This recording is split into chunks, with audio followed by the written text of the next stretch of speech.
Зараз по вулиці Шмідта працюють бригади міськводоканалу. Вони розчищають узбіччя від бруду і старого посипального матеріалу. А в районі водонапірної башти працюють представники компанії-підрядника ДС Промгруп.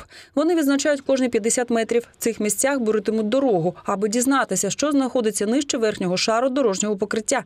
Проект, за яким підряднику пропонують працювати, недосконалий. Це визнали всі. Акцентуючи увагу на тому, що геологічна розвідка, взята за основу проекту, була зроблена точково, на великій відстані один від одного і ще у 2016 році.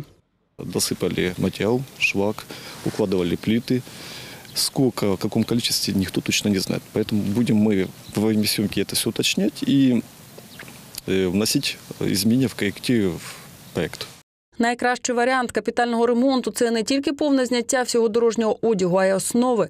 Облаштування нового корита дороги зі створенням подушки і укладанням асфальтобетонної суміші. Але таких грошей немає. Компанія отримала перший транш – 30% від загальної вартості ремонту вулиці Шмідта на цей рік. Ці кошти і засвоюють. Нагадаю, що мер, зустрічаючись з підрядником 20 березня, наполягав, аби до кінця року вулицю зробили проїжджою. Але у виконавців своя точка зору. План финансирования на этот год не предполагает в таких объемах выполнения. Если сделать дополнительно, то будет. Паралельно підрядник проводить трасування дороги. Над умовним горизонтом знімає фактичне перевищення горизонтального рівня. Замір проводять на 3 точках посередині дороги з кожного її боку. Нівелір встановлюють через кожних 50 метрів. Це дасть похибку всього в 0,2 мм. Зараз працюють в районі водонапірної башти, а почали заміри від Динзаводу. Найвірогідніше з цієї ділянки і розпочнеться ремонт багатостраждальної вулиці Шмідта. Саме тут закінчується проїзний асфальт і починається дорога, відома як найгірша у Покровську.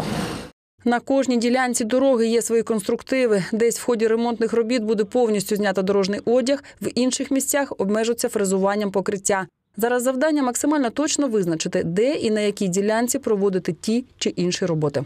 Учитывая еще тут коммуникации, которые не все знают, и мы ожидаем тут много подводных камней. Потому что уже в процессе осмотра в предыдущем, в том году, мы обнаружили несколько мест, которых не учтены нигде.